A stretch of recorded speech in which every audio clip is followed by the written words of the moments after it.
Bonjour à tous et bienvenue dans cette vidéo dédiée à la prépa ECG. Aujourd'hui, je me trouve avec Romane qui est étudiante au lycée Henri IV en parcours ESH maths appliquées. Salut Romane. Bonjour.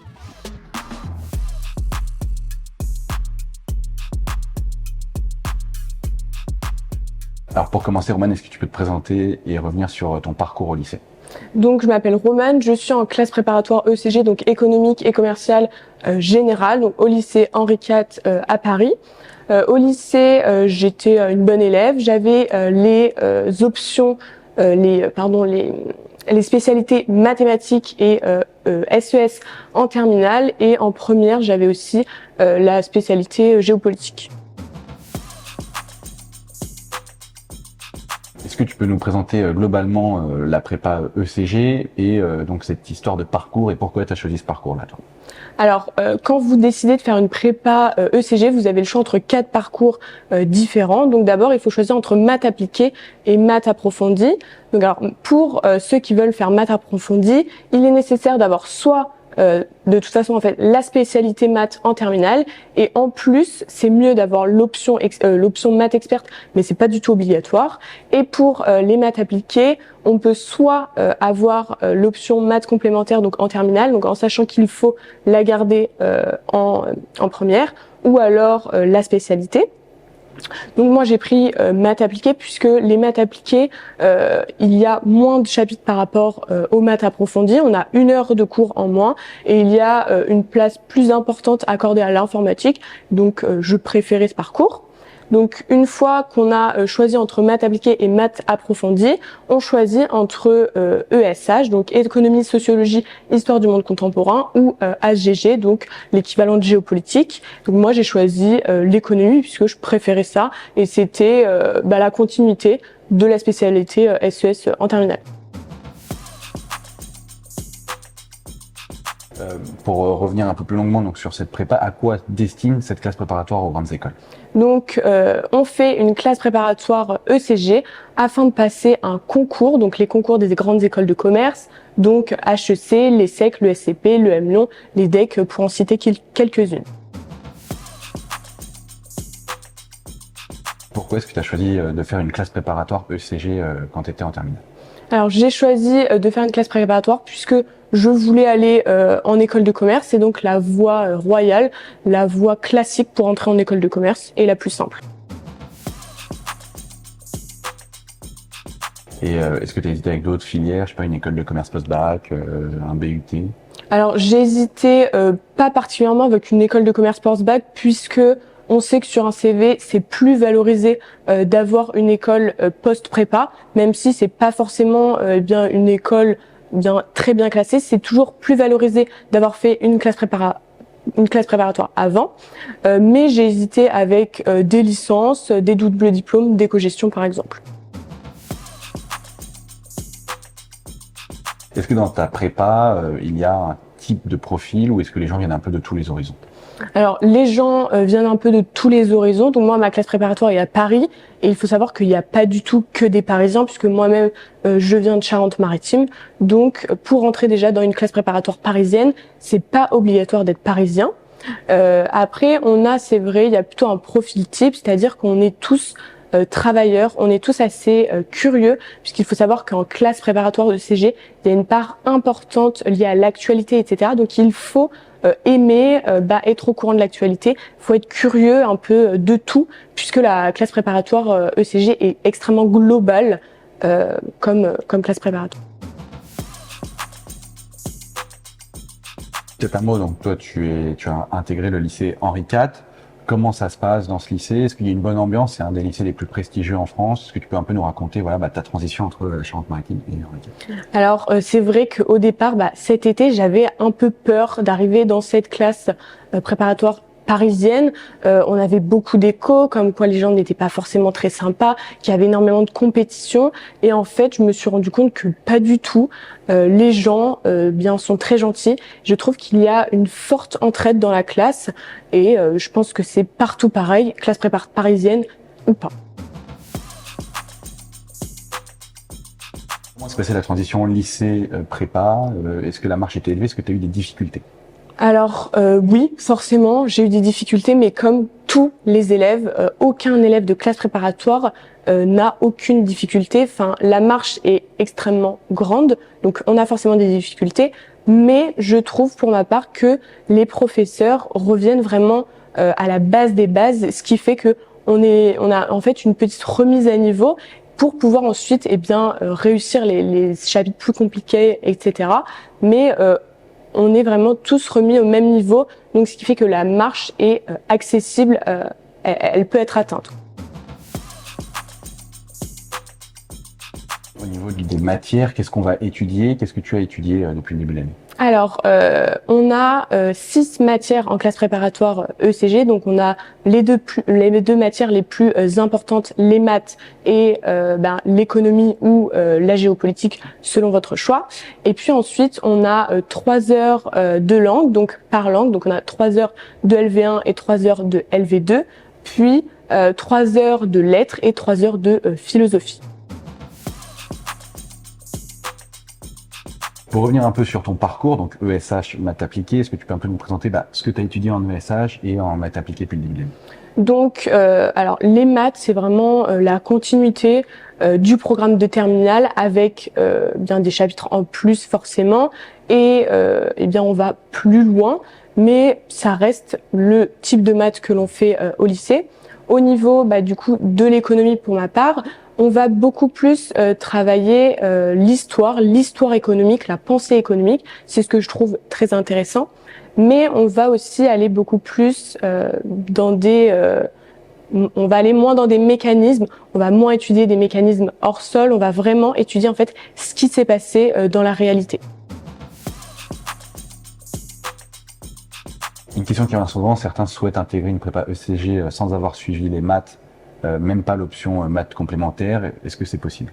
Alors non, c'est pas possible. Pour avoir donc les maths appliquées, soit on a l'option maths complémentaires, soit on a la spécialité. Et pour maths appliquées, c'est soit la spécialité et en plus l'option maths expert. Mais si on n'a fait aucune maths en terminale, ce n'est pas possible d'y entrer. Par contre, il est tout à fait possible de ne ni avoir pris l'option SES ni l'option géopolitique. Bien sûr, ça va être d'une aide précieuse si vous l'avez, et si ça vous intéresse, prenez-la en terminale, mais c'est pas quelque chose de rédhibitoire par contre. Effectivement. Si vous avez abandonné les maths, on vous redirigerait plutôt vers la prépa AL, donc qui est sans maths.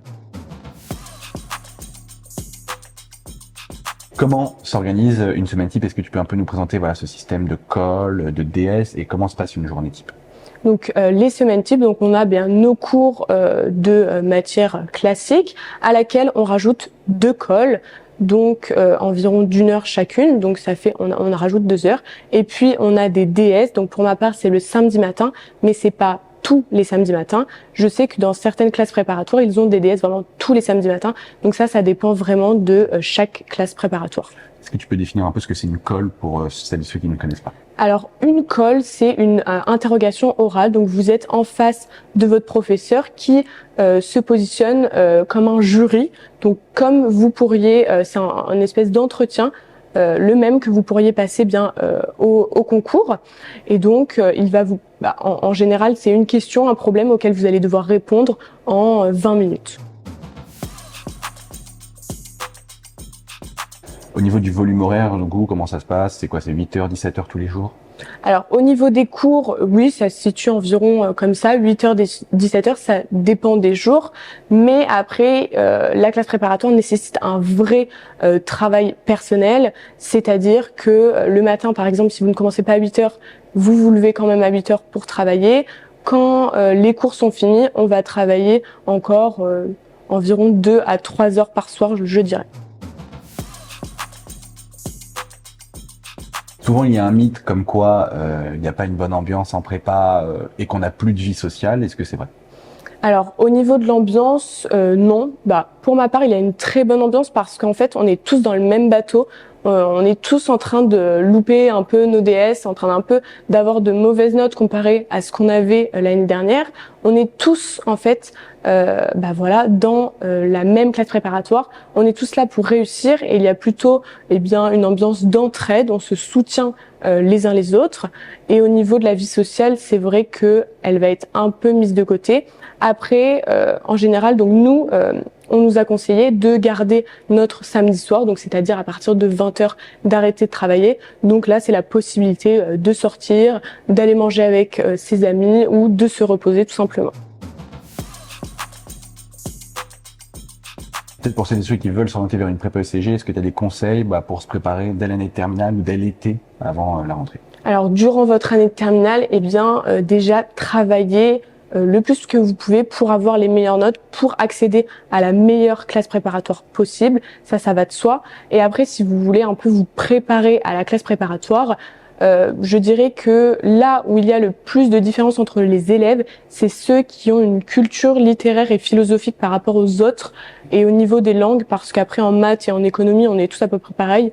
Mais si vous voulez un peu commencer, approfondissez vos langues, connaissez votre grammaire, essayez d'éliminer toutes ces petites erreurs grammaticales et au niveau de la culture, forgez-vous une culture littéraire et philosophique. Donc lisez des livres mais qui vous intéressent, comme ça vous réussirez à vous forger une culture tout en ne pas travaillant réellement.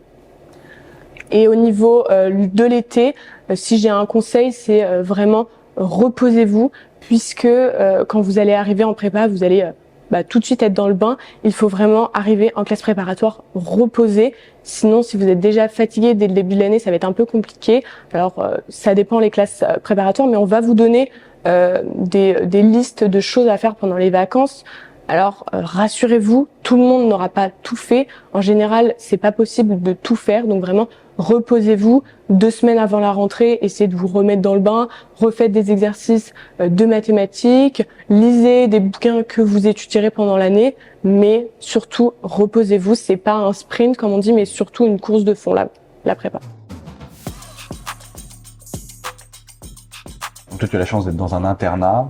Comment ça se passe? Qu'est-ce que c'est concrètement? Et est-ce que ça n'a pas été difficile la transition entre d'où tu venais et l'internat? Donc moi j'ai la chance d'être à l'internat, mais c'est vraiment un choix de ma part.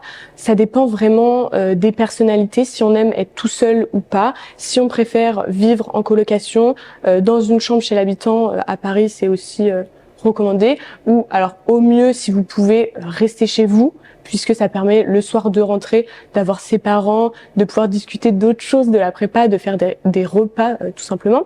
Mais donc si vous ne pouvez pas, si vous partez loin, l'internat est une bonne solution si le fait d'être seul ne vous dérange pas, surtout qu'on est quand même très autonome. Je peux accéder à ma chambre quand je veux, que ce soit dans la journée, le soir, etc.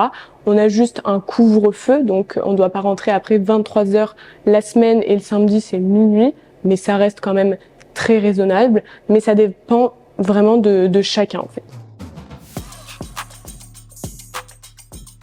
Comme là, on s'intéresse aussi à ton parcours, est-ce qu'on peut revenir un peu plus sur les rendus, les chapitres que tu as fait, que ce soit en ESH ou en maths appliquée? Donc en ESH, donc pour l'instant on est au début de l'année, donc on a fait 4 chapitres. Donc on a fait par exemple la comptabilité nationale, mais aussi on a fait un chapitre sur l'entrepreneur et l'entreprise, ce qui est très intéressant puisqu'on voit comment fonctionne une entreprise, d'où vient cette invention de l'entreprise, qu'est-ce qu'il y avait avant, il y avait l'entrepreneur, etc. On voit différentes pensées économiques, comment est représenté l'entrepreneur selon tel ou tel économiste, par exemple. Ok, d'accord. Et en maths? Et en maths, alors pour l'instant, on a fait beaucoup de chapitres qui poursuivent les mathématiques au lycée. Donc par exemple, les probabilités, les fonctions. En fait, au début, il y a un chapitre de base en fait où ça va fonder toutes les bases pour les mathématiques pour les 2 années. Donc pour l'instant, on n'a pas vu de chapitre précis. Concernant les autres parcours, est-ce que tu les vois? Vous êtes des fois ensemble, vous parlez, ou c'est vraiment chaque parcours est un peu dans sa prépa, dans son temps? Alors, il y a des classes de maths appliquées et de maths approfondies. Donc, dans ma classe de maths appliquées, je côtoie ceux qui font géopolitique. Donc voilà, pareil pour les maths approfondies, les ESH et les géopolitiques sont mélangés. Et aussi dans les langues, on est des classes mélangées, donc entre les maths approfondies et les maths appliquées. Donc par exemple, moi je fais espagnol. Donc dans la classe d'espagnol, il y a autant de maths appliquées que de maths approfondies, que d'économie ou que de géopolitique. On arrive à la fin de cette vidéo. Pourquoi est-ce que tu recommandes cette prépa et pourquoi tu es contente de ton choix?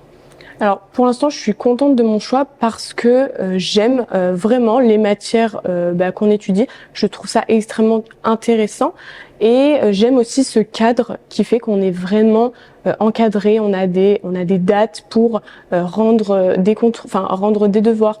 On a des cols toutes les semaines, ce qui nous force vraiment à faire un travail de fond, un travail régulier, ce qui fait qu'on n'arrive pas 2 jours avant les concours sans avoir rien fait de l'année. Terminé, quelle école tu vises toi après cette prépa? Donc moi, vu que j'ai quand même un bon profil, je vais essayer de viser le top 5 des écoles de commerce, mais si j'arrive en dessous, je serai aussi contente. Romane, un dernier mot pour terminer la vidéo? Si vous voulez faire une classe préparatoire, si c'est ça que vous aimez, sachez que c'est tout à fait possible. Avec de la motivation et de l'envie, rien ne vous empêchera de réussir en classe préparatoire. Peu importe la classe préparatoire que vous obtenez. Merci en tout cas, Romane. Merci à vous. Bon courage à toutes celles et ceux qui veulent s'orienter en prépa. N'hésitez pas à vous abonner pour de prochaines vidéos sur Totis. À très vite, salut.